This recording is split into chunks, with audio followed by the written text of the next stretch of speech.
That's where I think a lot of people get off track is they forget the reason why they're doing what they're doing, and they're just kind of walking through life.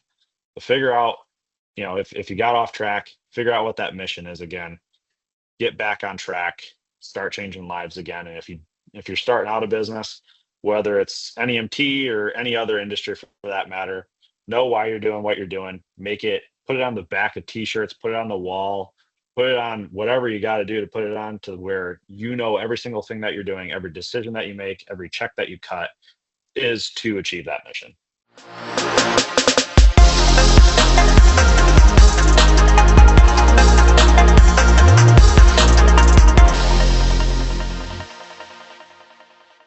Welcome, Tom Sikkema, to the BYA podcast, where I am your host, Phil Wilkins. Our goal at the BYA podcast is to help you grow wealth in all areas of your life. And my guest today is really, really special, and I'm so excited to have him share his story with you. Tom Sikkema is the owner of Ride Your Way, the CEO of Ride Your Way in Michigan. A young guy. I read his story on LinkedIn, and I just felt goosebumps kind of going up and down my spine. And I knew this is a guy that I wanted to connect with.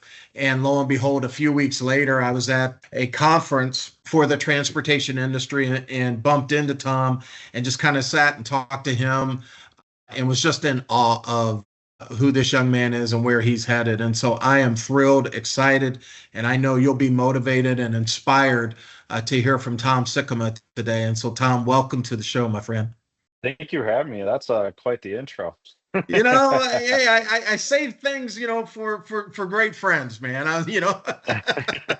Not everyone's is like that, but yours is pretty special. I appreciate it.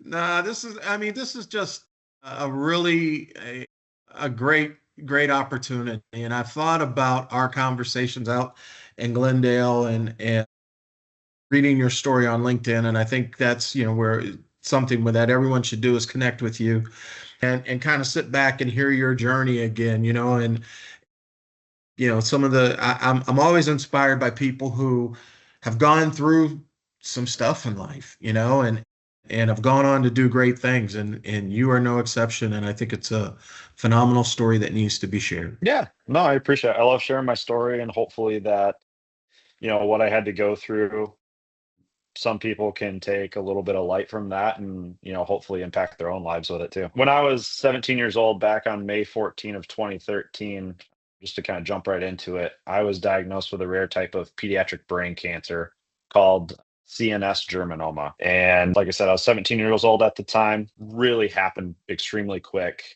I was sitting in my 11th grade chemistry class, and got a really good excuse to get out of chemistry that day, but had a couple other things going on in life at the same time, typical teenager stuff, and ended up going to just a psychologist to talk about it. And so left my chemistry class, went to that outpatient appointment, started talking to that psychologist, and within 5 or 10 minutes of talking to him, he kind of expressed some concern and said, hey, I don't think this is really something that's going on between the ears. I think this might be, something more intense that's going on.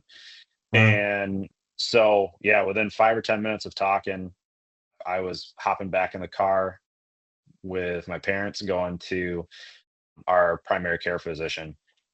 I was then evaluated less than an hour later, and he agreed as well. He thinks something's going on and we should probably go down to our local children's hospital here in Grand Rapids to get checked out. About another hour later, I was sitting inside of a CAT scan machine in the ER, getting some imaging done. After that, the doctors came into our room, said, hey, we're going to get an MRI to get a better picture of your brain. And again, another hour later, was sitting in an MRI machine, getting some more imaging done. I was then discharged from the ER, but the doctors told me to stay close. So my dad and I went up to, lo and behold to you, the local McDonald's. Yeah. And we were sitting in the parking lot for a little while. And I'm a baseball player. My team was playing our biggest rival that night. And so it was getting close to game time. So I was like, Dad, let's just get out of here. Let's go to the game. If they call us and need something, we can always come back. Yeah. And not 2 seconds later, we get a call from the oncology floor at the children's hospital saying, hey, you're being admitted. We need to have a discussion. And, by Wow. 7 o'clock that night, I was diagnosed with brain cancer. Wow. So Wow. pretty insane how fast it happened. Things don't typically happen that quickly, which, is a blessing, but also a Right. curse. So, I went from being in a chemistry classroom to, definitely being done with school for that year, fighting for my life. I mean, there's a lot to unpack there. I mean, just as a young person, and you're in chemistry and you've got, I'm sure, college aspirations and thinking about prom and all kinds of other stuff. And, lo and behold, here's what's going on. And then like I just even think about your parents and just how they, had to maintain everything and try to keep you in a good frame of mind. I mean, that's a lot. It definitely forces you to grow up quick. But again, I mean, it's a blessing and a curse. So I always try to look at things from a positive point of view. And so, you can choose to be down about it and have that negative attitude, which, doesn't help anybody. Or you can try to find that silver lining and understand, what's the purpose of this trial and tribulation, and then try to build off of that. Yeah. So How long was that whole process? I mean, so you went from diagnosis, I would imagine you had surgery, those kinds of things, rehab. How long did all of that take? And how did you go about, just even catching up and staying up with schoolwork and everything else like that? I'm just kind of, yeah, thinking through that. yeah. So luckily, with the timing of my diagnosis, it correlated with summer vacation. So didn't really Okay. miss out on a whole lot of school. But I got diagnosed on May 14. I had a pretty intense brain surgery where they went in, got a biopsy, and then put in a tube to bypass the blockage that tumor was causing in my brain, which ultimately gave us enough time to do chemo and radiation. Otherwise, I would have died less than a month later from just the increased cranial pressure. Pressure. Yeah. Yep. So had diagnosis, brain surgery. Shortly after I recovered from brain surgery, I started 4 rounds of inpatient chemotherapy. And then following that, I had 5 weeks of radiation. Wow. So in the cancer world, I mean, that's rather quick. From diagnosis to remission date was, about 7 months, but had a lot of things happen in between there. So with my brain surgery, there was a possibility that, my mobility would be affected. So the mobility scare was definitely something that humbled me and really changed my, perspective on, the overall impact of this situation. So, from there to look at other options, there wasn't really any other options. So we moved forward with the surgery. I do remember not, an hour or two after my surgery, my parents were helping me get up, start walking around to, improve on my mobility. So I was really blessed from that standpoint that I didn't need to do a whole lot of rehab or, need to utilize a wheelchair or other assistive device like we were kind of expecting I would. So very blessed from that standpoint. But yeah, I mean, the inpatient chemotherapy, that is a son of a gun. Really stinks, makes you feel like crud. And it's a long process. But, overall, the care team that I had, the doctors, nurses, nurse assistants were all incredible. And that's what really empowered me and inspired me to become a registered nurse. Well, that's cool. So, yeah, so I completed my treatment. Everything went great. Went back to high school, finished my senior year. And then, yeah, after I graduated to our local university, Grand Valley State, go Lakers, There you and go. and uh, became a nurse. So, from the perspective of being in the bedside to being at the bedside, that's where non-emergency medical transportation really found its place in my heart and where Ride Your Way started. Wow. And so how long were you practicing? I mean, were you practicing nursing and day to day and doing all of that? Yeah. So during nursing school, I was what we call a nurse tech. Mm-hmm. So kind of like a nurse assistant on the floor that I was treated on. And then once I graduated from nursing school, 2018, became a registered nurse on the same floor. So I was working alongside, the same nurses, same doctors that all took care of me, and was able to take care of kids that found themselves in, similar situations to where I was Wow. in. Wow. Well, what a So great way to from, connect to the kids too, though. Like, you could oh say, yeah, hey, look, I was here myself. yep, exactly. And the parents too. I mean, I'm a parent now. Like I couldn't imagine my daughter, going through a diagnosis like that. So just hopefully sharing a little bit of my story and shining a little bit of light on what is definitely some of the darkest days of my life, and some of the patients that I took care of's lives, trying to give that little glimmer of hope is really what we were shooting for there. Yeah.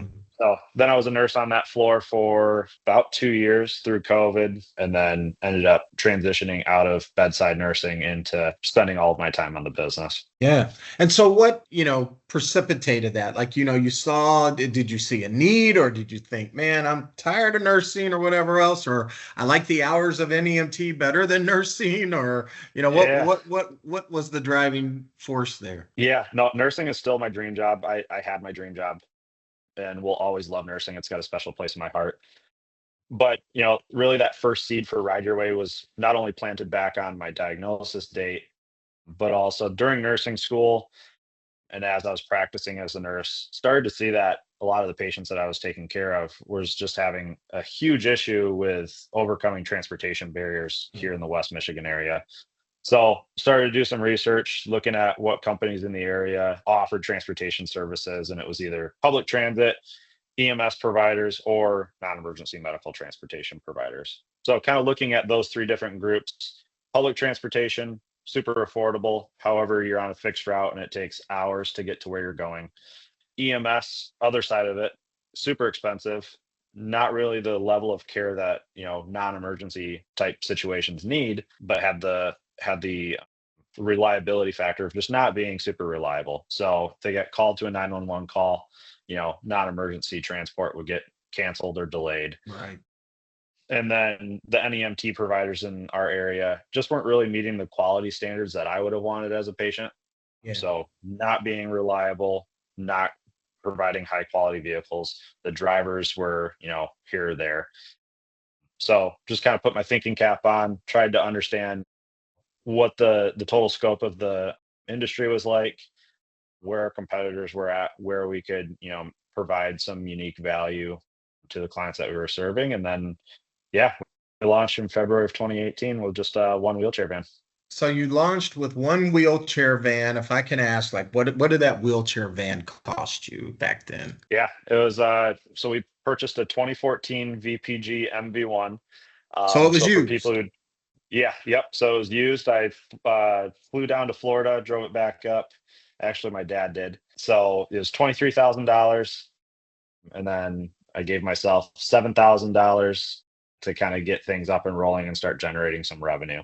So pretty much from day one, it was bootstrapped from the ground up, just kind of grinding, figuring out, where our place was in the industry and what our niche was here in West Michigan. And took a long time and one pandemic to figure it out, but we're starting to scale now. So Well, it's interesting that you said that, as far as like it took a long time, because I hear that quite frequently amongst transportation providers, where it's like it takes forever to either secure contracts or get on a rotation with the brokers.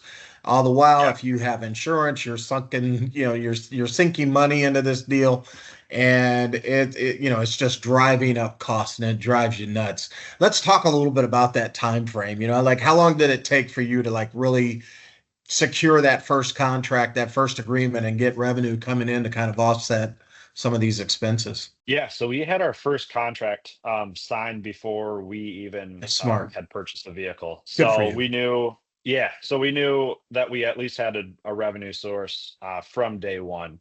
Now I wanted to start out slow, just because there wasn't enough information, oddly enough, within the industry for new providers starting out. So, I mean, I did a lot of the research myself. So I always tell people I started this thing on Google searches and Rocket Lawyer. Like that Yeah. truly is, truly is it. So, kind of figuring out what the pros and cons were after already starting, was where I focused on. So we did 100% private pay, and worked with a rehabilitation hospital in the area, just providing, 1, 2, maybe 3 rides a day.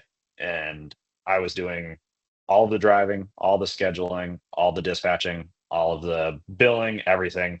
Had some help from my family and my family members, but just starting out slow, understanding how this thing actually works and how we can provide that value-based care to our clients and excel at that, to then where we were at the point where we could start to scale. It was just, copy and paste, copy and paste. So that ended up being one of the best decisions we possibly made as a company and allowed us to get to where we are today.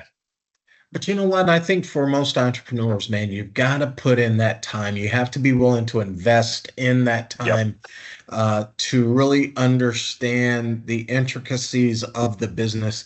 I'm not saying like, a lot of people look at it and say, oh, you're working in your business and that's not good. You got to work on your business. Well, you know what? You've got to understand your business first, right? And so Exactly. that you're not getting the runaround and bullshit on by the people that you employ later, because you've Yep. done it. So it's like the benefit for me of going through the training program that I went through to buy the restaurants that lasted 3 years that I did for free really provided me with the background so that I could talk to my employees and say, one, I'm not asking you to clean a toilet that I had never cleaned before. Number two, I Mhm. can actually show you how to clean that toilet appropriately, so Exactly. that we make sure that it's very clean and done so efficiently and with few germs. So Yep. how You do got we to how do build we on reduce that? you got to build on solid foundation. Yeah. So the best way to build that foundation is do it yourself. That's Yeah. Yeah. I the mean, just easiest even way of for a little saying it. while, just to learn Yeah. that, master that. And then if you find a way to outsource it, which it sounds like, and I want to definitely get into your scale conversation because I think there's a lot there that we can unpack, but get it down. And then as you begin to see, okay, you know what? This is not a good utilization of my time, or I need to spend my time elsewhere. How can I Mhm. outsource this or leverage technology in order to get to that next level? And so let's Yep. talk about that. You Exactly. went from one vehicle and then, how quickly did you add the second, the third? And then at that point, like at what point was it like, okay, I can't be an operator anymore. I've got to kind of transition into being a CEO. And what was Yeah. that growth pain like? Yeah. So 2022 was really our breakout year. So we were starting to get over COVID. During COVID, we actually pivoted to providing specimen transports for Yeah. all of the skilled nursing facilities. We facilitated transportation of labs for 30 plus skilled nursing facilities all over the state.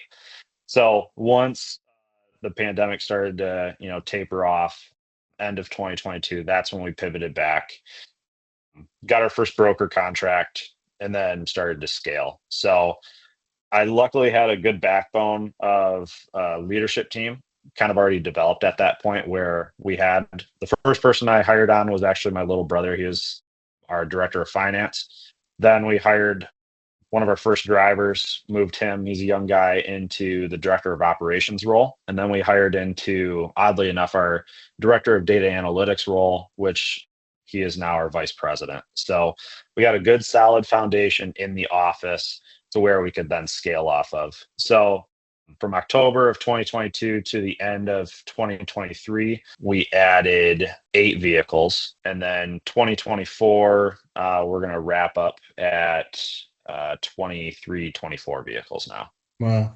Wow. So, So you're going from 8 to 24. I mean, that's 3 times as much. And yeah. from a infrastructure perspective, how many people did you have to are you adding on supervisors or something like that at those different levels? And at like what levels did you feel like, yeah, you know what, when we're going from 8 and we've got a back office team of 4 or 5 here now to Mhm. 24, what is that team going to look like and represent? Yeah. So now we've got our director of HR to really build on the human component. The human capital is the most important part of any business. And Absolutely. so we hired somebody in that is incredible at it, great at recruiting, great at company culture. That's something I'm passionate about too, but just don't have a ton of time for. So we've got him, all of that's delegated off to him, and he's rocking and rolling with that.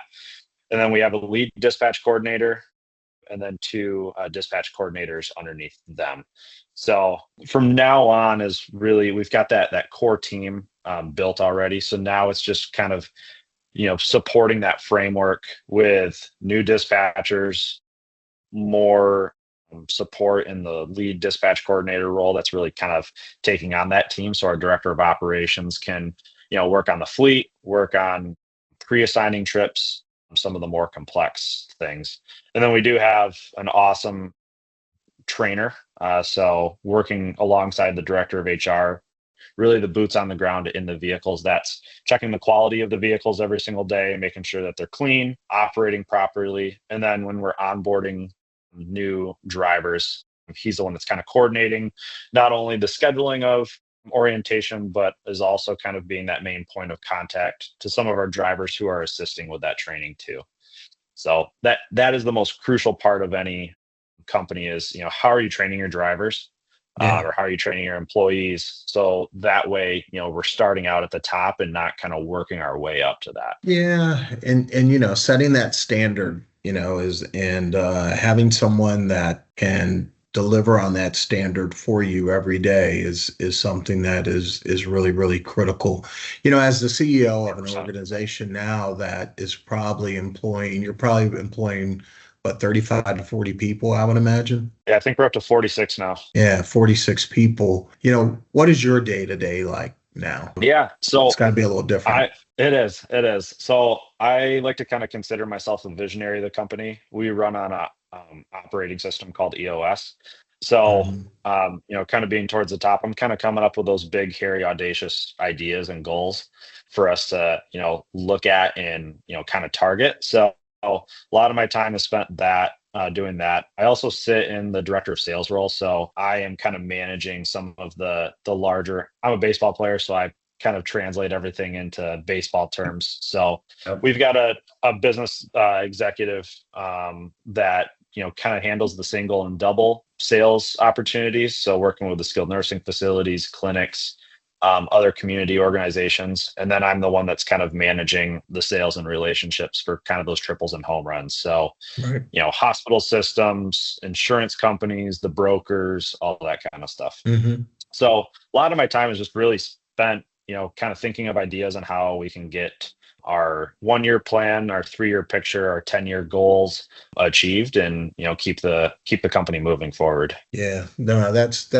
so good, man. I mean, I work with a lot of small business owners and who are at your size and wanting to grow. And times they think, oh, I need a HR person or I need this. And I was so impressed with, how do you spend your time? Well, I spend my time on these types of roles and responsibilities because you recognize that's what you do well. Yep.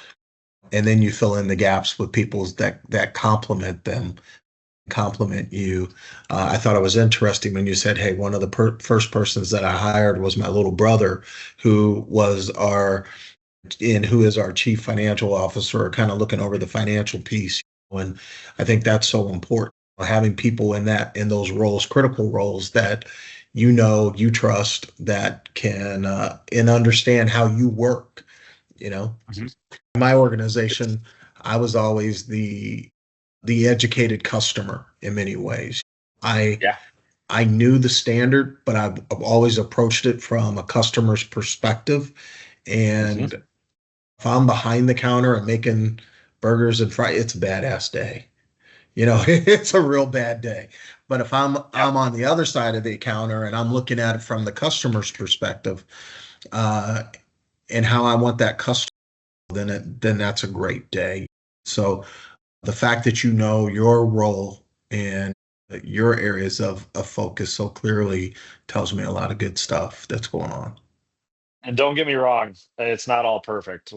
I'm hopping in when the shit hits the fan. Yeah. I'm the first one hopping in, grabbing some keys and getting out on the road, or answering dispatch calls. It takes a village to get what we're doing done.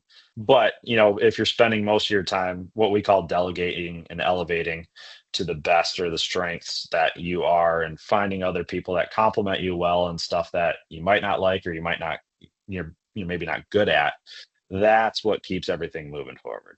Yeah. Well, and I think, so oftentimes leaders forget that delegation is just another form of leverage in many ways. It's not like, oh, I just want to dump on you. It's really about how do I get more things done through the resources that I have. And it sounds like the great resources that you have are a great team of people that you can rely on and depend upon to get things done and to get things done well into your standard. And so why wouldn't you delegate that so that you can continue to move the business forward? It's awesome. It's really, really awesome and sounds, really great as to, what you've been able to do. When you think about your metrics in your business, and just how do you, and I'm just trying to help like the small business owner here, and I don't care if you're an NEMT or whatever else, what are like some of the key metrics that you look for, and how do you go about, I think, communicating that? So often we talk about KPIs, key performance indicators, and I like to say that there's two real meanings for KPIs: one, key performance indicator, and two, keep people informed. And so how do you go about keeping people informed? I guess, what are your top 3 KPIs that you measure as a company, if you will? And then like, how do you go about communicating to those team members and keeping those people informed on a daily, weekly, monthly basis? For sure. So the first KPI that we're keeping track of constantly is customer experience. If the customer's not happy, we're not getting business. That's just plain and simple. The other two are just how well are we managing our fleet and how effective are we being with the assets that we have. So on-time performance in the transportation industry, if you're not on time, might as well not even be here. And then our vehicle utilization, which is a unique metric that we came up with from our director of data analytics, measuring, what the par number of rides that we're looking at completing in a vehicle in a given day based on the county that we operate in. So, no two counties are the same, distances are different. Rural transportation, once you start getting into that, a trip that's 90 miles long is going to hold a little bit more weight than 4 other small 1-mile trips that are being done in a metropolitan area. So that vehicle utilization gives us a exact pulse on how healthy the ride volume that we're getting in is, being optimized and being leveraged to keep those vehicles busy. And it also gives us a good pulse on, how busy the fleet is. So once that vehicle utilization, our goal, let's say it's 85%. So 85% of the time those vehicles are on the road, they're doing a ride. If, that starts getting up to 90, 95, 100%, that might indicate that we might need to get another vehicle. If it's way below 85%, that might be a good indicator that, we need to start looking at our sales team, push that to get more rides so we can balance out that schedule a little bit more. But that's interesting, because that can have an impact throughout your organization. I mean, obviously, I look at it and say, okay, you're a baseball player. I was kind of a football player, but I was also a McDonald's owner. And I'm kind of thinking I think about like trips around the restaurant, right? If I could get 10 trips around the restaurant or 100 cars an hour, and you can get, 15 trips out of the day, and now all of a sudden you're at 9 or 7, you begin to ask, hey, what's going on with that trip volume? And we get that up to 12 or 15, then all of a sudden maybe we need to add on another vehicle. But then also, how does that impact our cash flow and all of that? So that's really, really cool. And when you start looking at that scorecard, I mean, we've got, probably 14 other KPIs that we're tracking. Those are just 3 most important. When you start looking at that overall scorecard, those top 3 KPIs that we just discussed, if those are all in the green, pretty much all the rest of them are going to be in the green too. If 1 or 2 of those are in the red, it's going to start affecting that scorecard, and you're going to start seeing the trickle down effect of poor on-time performance, poor customer service, or poor vehicle utilization across all departments, and it becomes a more of a systemic issue. Yeah, yeah. So you have, like, I would imagine, like regular meetings, weekly, monthly, all that kind of stuff to kind of touch base with on that scorecard, and I'm Yep. sure that's Our leadership team meets every Monday from 3 to 4:30. yeah, No yeah. questions asked. No, and see, that's so cool. I know I hit on that a little bit during a presentation that I gave out in Glendale, where it's like you got to have a set day, Mhm. and for us, it was Mondays at 2 o'clock. And we tended to talk about 3 or 4 items: people, operations, profit, and sales. And so Yep. those four we definitely had to hit. And it sounds like you're doing the same. And it's that system. Those are the things that people think is so a system is so sexy, but it's really not. It's actually a grind. Yeah. But Oh, 100%. it's really a grind. One thing that I don't hear a lot of talk about, though, amongst folks that are in your industry is really the PM schedule around the vehicles themselves. Mhm. I rarely hear about that, as to, hey, you know what, we have regular routine maintenance checkups at X intervals to ensure that the fleet is always operational and on board. Can you talk a little bit about your system as far as just kind of maintaining your vehicles and your fleet, and how Yeah. you think that's helped you extend the life of your vehicles and maybe even improved your bottom line? Yeah. I feel like there's nothing special about it, but it really boils down to communication. So, pretty standard across the board. If you're running on a scheduling or dispatch software, you've probably got a pre-trip checklist that each driver is going through, checking all the major components of the vehicle, making sure everything's running properly. So, I mean, if you've got a clean pre-trip checklist, more often than not, the vehicle's running and operating smoothly. And then from there, you're just kind of working through the issues that pop up, getting those fixed in a timely manner. And we've got a couple of different systems that we use for that. So we have all of our vehicles have gateways and then dual facing cameras in them.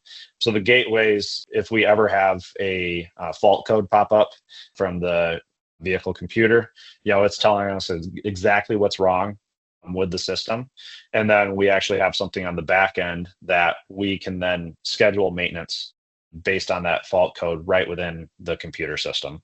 So from the time that, there's something wrong with the vehicle to the time that we have maintenance schedule together, it's pretty quick. And when Hmm. you're working through 180 to 210 trips a day, having one vehicle fall out is a big issue. Yeah. So we've got a bunch of maintenance partners, so we don't really have too much vehicle downtime. We also have a couple of independent maintenance providers that can deal with some of the more simple issues. Changing brake pads, looking at the brake system as a whole.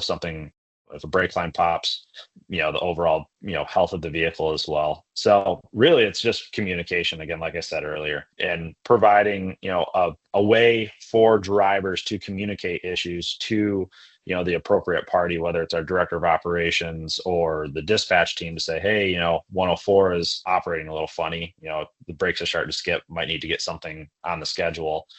And Yeah. then understand the overall usage or the overall trip volume that you're experiencing throughout the week. So for us, Fridays are, we see about a 50% decrease in our volume on Fridays. And Hmm. so if there are any non-emergent trip or non-emergent maintenance issues that need to be addressed, we always schedule those for Fridays, because Tuesday, Wednesday, Thursday, we're operating at Mhm. 120% capacity. Right. So, also understanding how that dynamic works as well to decrease the amount of downtime you have is extremely important. Yeah. No, that's good stuff, man. Really, really good stuff. It's fascinating to me. And I think the reason why the industry is so fascinating is there's no blueprint for you guys. I mean, Yeah, you guys are none. really doing it on your own, and you're relying on consultants and others, and hopefully that you're getting good advice, and you're kind of forging your way. It's I don't want to say it's wild, wild west, but you don't get a lot of It guidance. it used to be. Now with NEMTAC being on the scene the past they were kind of started when we started. So almost 7 years now. They put the accredited provider. Yeah, let's talk a little bit about that. Yeah. So they've got the accreditation standard for, transportation providers that are, going above and beyond the industry standard. And then Mhm. they also have a new standard going out just for NEMT providers that might not be looking at accreditation, but they're really setting the standard for a transportation provider that isn't going for that higher accreditation. So we, from pretty much day one, downloaded the self-assessment checklist that they offered on the website and really built our policies, procedures, and core processes off of what that accreditation standard was. So from the ground up, we were really looking at hopefully being the best in the industry. And that's, why we've been able to scale the way we have, continue to onboard incredible drivers and retain incredible drivers, keep everybody on the team accountable for what they're accountable for, and remain profitable at the same time. So we achieved our NEMTAC accreditation May of last year. So we're the first company in Michigan to be nationally accredited through NEMTAC, and then 11th in the nation. And NEMTAC is just doing incredible things. I'm probably one of the biggest fans of NEMTAC because, like you said earlier, this industry was the wild, wild west for decades. And there really has to be kind of, I hate to say like law and order, but you got to have something to kind of base You got to have companies off standards. of. Yeah, Exactly. you It's have to that, have it's again that operational framework. standards, right? Yep. And Yep. I served at one point on the team that created the scorecard for the broker that I used to work for. And so, understanding the brokers have standards, if you will, right? Like that they measure TPs against. And now I think that if NEMTAC can come up with an accreditation and, organizations like yourself and others begin to hold themselves to that standard. I mean, the fact that you are accredited to me should be a clear opportunity for you to go to the major brokers and say, we're not the fly-by-night organization. I mean, we are professional. We're invested in this. We're going to do a great job for you. And as a result, we should be rewarded and fairly compensated for the trips and the business that we earn. And, Exactly. we want to be great partners with you. And so you may not always be the least expensive, but you provide the greatest value to your customers, your clients, and most importantly, the member. So I think Took it's the great. words out of my mouth. Yeah, That's no, exactly that's it. great. That's awesome. That's exactly That it. is awesome. So, man, let's shift a little bit. I mean, I know you're a family guy. I think you have a young one, Yep. a daughter, correct? Yeah, almost. She'll be 2 in October. So yeah, she keeps me busy. And then I've got my wife. We've been married for just over 4 years now. So very, That's very awesome. blessed. Yeah, Very, very blessed. that's awesome. How has fatherhood kind of changed? With all the stuff that you went through. I mean, you were pretty. It sounds like obviously you're really grounded. Which I think is so cool. But then you add on this component of now I'm married and have a child, and it's like Yeah. holy cow, like, it Yeah. gets real now, right? I think that's the case for everybody that, gets married and, starts to build a family. But I mean, no, it does keep me grounded. And it's the reason why we do what we do. So, God forbid one of my family members or my daughter or me or my wife need to access transportation of some sort or access healthcare in general. Like it should be accessible to everybody, no matter what their circumstances are.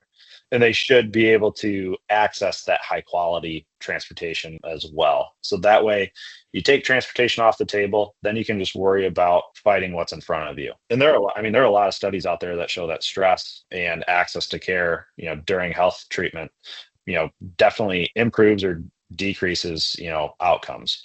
So Yeah. exactly. And if you're looking at, the healthcare industry in general, SDOHs of all types are super important when you're building out, new solutions, new incentives, whatever it might be. In transportation, I mean, you need transportation to everything. Like it is Yeah. the kind of that weaved framework that keeps us all together. Hopefully, if I play a small part in, hopefully achieving that vision of our vision of removing barriers that prevent people from living their best life, even if I can do my little part to achieve that vision, I could die tomorrow and be a happy man. Yeah. Yeah. No, it's so cool because prior to this conversation today, I had a conversation with Dr. Brad Jackson, who is the chief medical officer for Elevance in Ohio. And a Okay. lot of the things, and Brad used to be our pediatrician, but a lot of the things that you just mentioned, that access to healthcare and even how healthcare plans today are giving coupons for food, because a person might say, man, especially in a rural environment where, you might be in Grand Rapids and on the outskirts, it's like, yeah, I need to go to my doctor, but I'm going to be, 60 miles one way, 60 miles back. I'm not going to have a chance to eat, Yep. and I'm diabetic and I need to eat. And so they're thinking out of the box, as a result of these factors called social determinants of health, and it's probably better to give a person a $50 food voucher and, get them to their appointments versus not having them go and then having a severe outcome, having to be rushed to the emergency room and driving up healthcare costs, right? And Exactly. having bad outcomes. So it's really it's great topics of conversation, and it's so good. And I think you're a great guest to have because Grand Rapids, I'm sure you have like the inner city area a little bit, but a lot of it is rural areas as well. And those folks Yep. have same challenges in many ways. It's just how do I get there? How do I get there and get home and do it in an affordable way? The other thing that I love, man, is like, when you started your business, it wasn't just reliant upon a broker or whatever else. It was reliant upon private pay. And, Hmm. it talks about, to me, it talks about your willingness to hustle. Like you've got to hustle in order to sell yourself.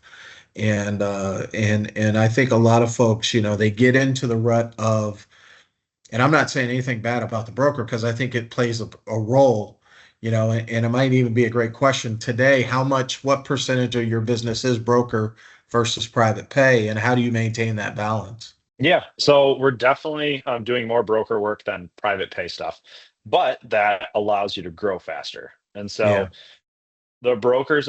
we've got incredible broker relationships, and we want to understand what their specific needs are because it does help us grow fast and grow into more communities, which then in turn allows us to impact more private pay facilities, hospital systems, individuals that are calling in from the community. So brokers absolutely have their place. I just like to diversify as much as I possibly can because the industry is ever changing, the economy is ever changing, the landscape of the industry is ever changing. So I want to make sure that any one payer decides that it's a little bit more difficult to pay this month, or volume decreases, or the volume doesn't come in the first place, that we don't have all of our eggs in one basket, and we're going to be able to make payroll, able to Yeah. pay for the insurance, be able to put food on the tables for the 46 employees that call right away, home away from home. That's the most important thing. Well, and you know what, that is smart. I mean, in my opinion, and I've talked to other TPs where it's like, hey, I've got 50 vehicles total, but 25 are allocated for this broker, 10 are allocated over here, and 15 are allocated over here, just to kind of keep everything, on the up and up. And I don't know if my math is right or not, so don't hold that against me if it's not. But I think that is critical because contracts do change, relationships change, people go on vacation, Yep. and oftentimes if all your eggs are in one basket and there's a personnel change, ooh, the impact that Mhm. could have on you is so critical. And I think the other side that oftentimes gets overlooked on this whole social determinants continuum, if you will, is the impact of the transportation provider on the economic stability of the communities in which they serve. You Yeah. are providing employment opportunities for 46 people, but probably 3 to 4 people rely on that paycheck per family. And so, and then in addition to the rides, but then, the repairs, the maintenance, the gas, the insurance that might be purchased locally, the taxes that are paid.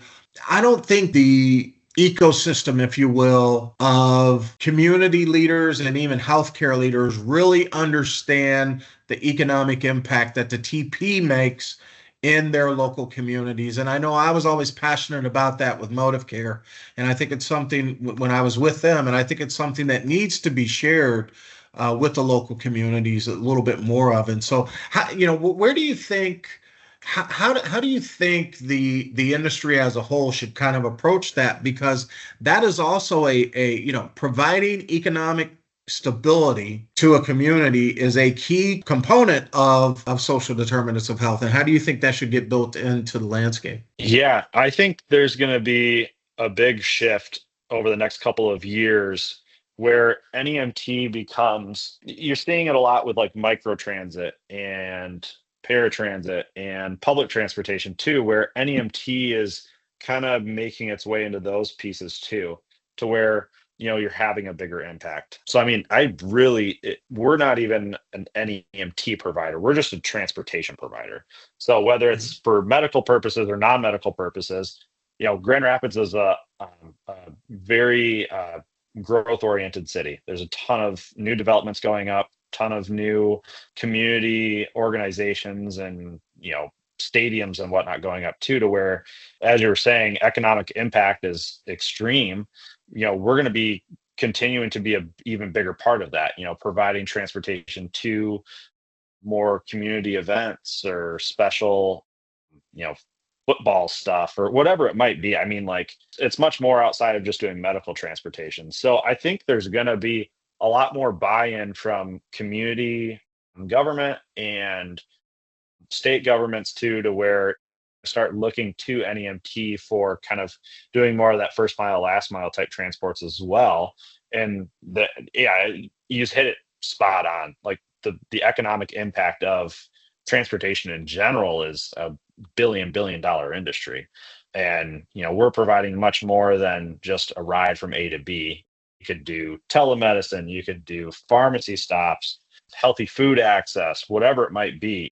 Transportation, like I said earlier, it's that common denominator in everybody's lives. I like something that you just mentioned, Tom, and a couple things. One, briefly for the audience, explain like the difference, micro and paratransit. Talked a little bit briefly about that, but then, what was the business decision for not just kind of niching into NEMT, but kind of staying a little broad and saying, hey, we can do a little bit of both?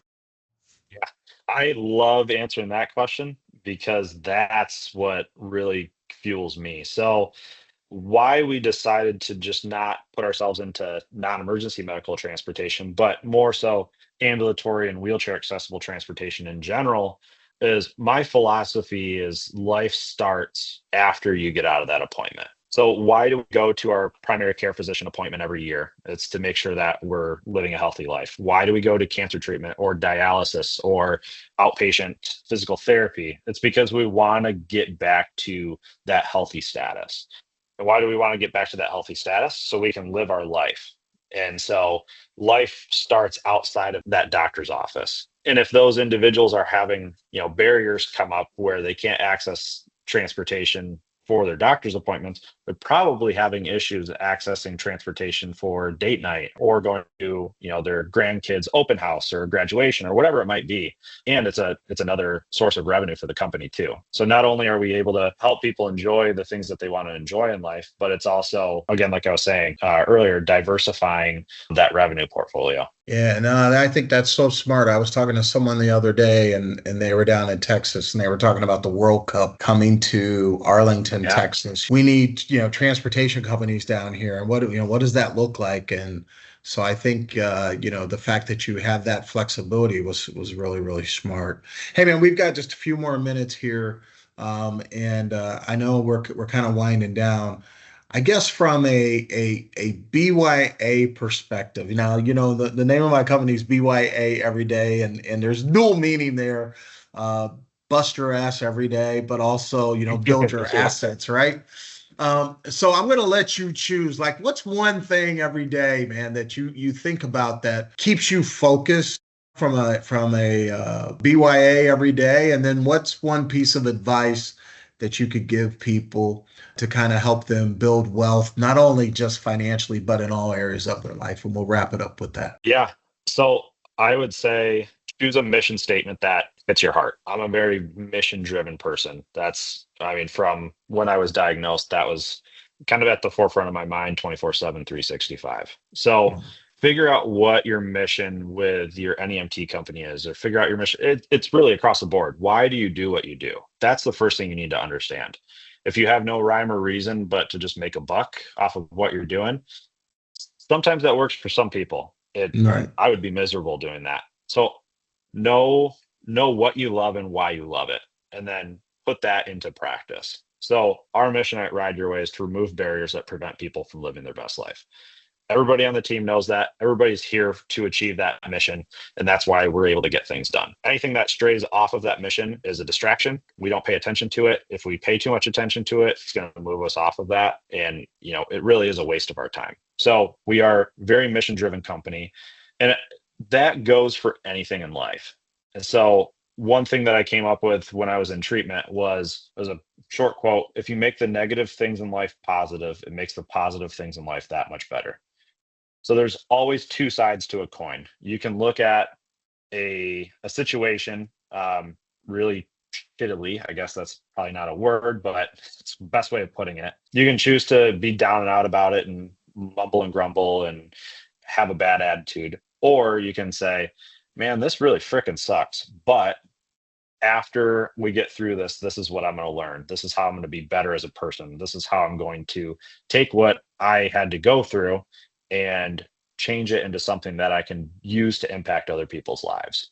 We're all here for the same reason. It's to enjoy life, coexist, and change the world together. And so if we can all kind of align on that and help each other be the best version of ourselves through a mission-driven type of life, that's how everybody wins. I love seeing everybody around me win. That is just, I thrive on it. I love it. I freaking live for it. And that's where I think a lot of people get off track, is they forget the reason why they're doing what they're doing, and they're just kind of walking through life. But figure out, if you got off track, figure out what that mission is again, get back on track, start changing lives again. And if you're starting out a business, whether it's NEMT or any other industry for that matter, know why you're doing what you're doing. Put it on the back of t-shirts, put it on the wall, put it on whatever you got to do to put it on, to where every single thing that you're doing, every decision that you make, every check that you cut is to achieve that mission. That's awesome, man. I am so glad I had you on this show. I am, and I'm so glad that we got connected, and I'm excited, and I want to encourage everyone to follow Tom on LinkedIn. You're focused, and I have no doubt about that. And so I think you're doing just phenomenal, and I'm really happy, and I'm proud for you. And hopefully I can maybe see you down in Texas or maybe up in Michigan sometime and work with you and your team. I think it would just be awesome. But I want to congratulate you, man. I just think you're just an amazing guy, and I think you're doing great things. I appreciate it. I'm just one individual. I got an incredible team behind me. I would not be where I am without my team. I truly mean that with all my heart. And we're just super fortunate and super blessed to be in the position that we're in and be able to provide transportation for the individuals that need it the most. That's awesome.